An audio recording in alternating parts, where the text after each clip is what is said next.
नमस्कार, मी प्रतीक्षा. DNA मराठीमध्ये आपलं स्वागत. नेवासा तालुक्यातील कुकाना येथे व्यापाऱ्यांना रस्त्यावरील शासकीय जागेतील सर्व अतिक्रमणे काढण्यास नोटिसा दिल्या. सदर दुकानावरच आमची कित्येक वर्षापासून उपजीविका अवलंबून आहे. कुकाना आणि भेंडा संपूर्ण बाजारपेठ रस्त्याच्या दुतर्फी बसलेले आहेत. 25 ते 30 खेडेगावची बाजारपेठ अवलंबून आहे.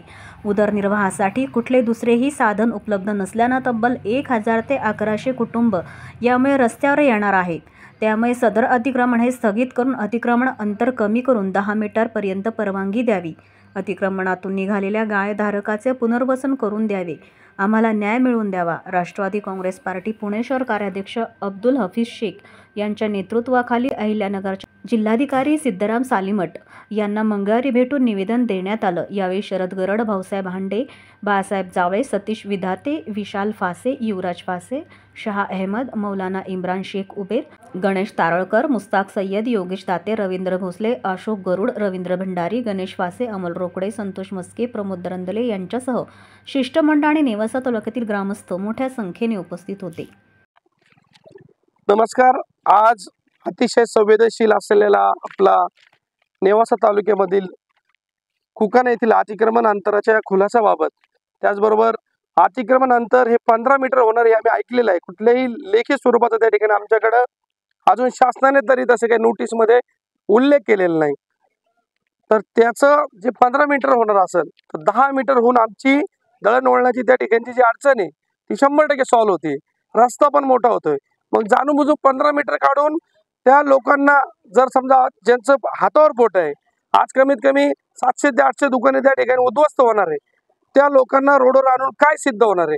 त्यापेक्षा आमची ही मायबाप सरकारला विनंती आहे, कलेक्टर साहेबांना विनंती आहे की ह्या व्यापाऱ्यांचं 15 मीटरच्या ऐवजी 10 मीटर त्या ठिकाणी अतिक्रमण स्वतः मनमानीने ते काढायला तयार आहेत. काहींनी काढलेले पण आहेत. 15 मीटरच्या जागेवर 10 मीटरचं त्या ठिकाणी अतिक्रमण काढावं. जुन्या ज्या नाल्या होत्या किंवा जुन्या पद्धतीने ज्यावेळेस त्यांनी लाईन आउट केली होती त्या नाल्यापर्यंत अतिक्रमण काढा म्हणून सांगण्यात आलं होतं, ते काढण्यात यावं. आम्ही त्या गोष्टीला पूर्ण सहकार्य करायला तयार आहोत. ही मागणी आमची आज प्रमुख आहे. दुसरी गोष्ट, अतिक्रमणातून निघालेल्या गाळेधारकांचं पुनर्वसन करण्याबाबत, जर या लोकांचं जे लोक 30 मीटर जात आहेत त्यांचं पुनर्वसन करणं गरजेचं आहे.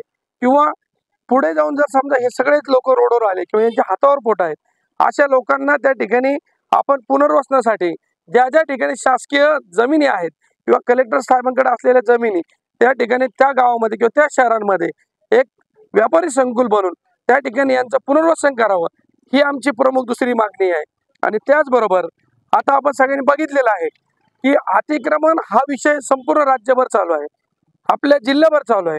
पण हे जे अतिक्रमणामध्ये उद्ध्वस्त होणारे जे कुटुंब आहे यांच्या बाबतीत आपण विचार करणार आहोत का?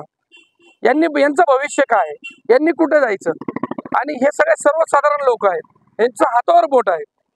तर आमची आज जिल्हाधिकारी महोदयांना विनंती असेल याच्यावर त्यांनी मार्ग काढावा आणि आम्हाला त्या ठिकाणी न्याय मिळवून द्यावा. या मागणीसाठी आज आम्ही संपूर्ण सहकुटुंब व्यापारी आणि त्यांच्यावरचे सर्व सहकारी आज या ठिकाणी जिल्हाधिकारी कार्यालयावरती आमची मागणी मागण्यासाठी निवेदन देण्याकरता या ठिकाणी आलेलो आहोत. मी अब्दुल भैया शेख, राष्ट्रवादी काँग्रेस पक्ष, नेवासा विधानसभा. धन्यवाद. प्रतिनिधी मुंतजीर शेख, DNA मराठी, अहिल्यानगर.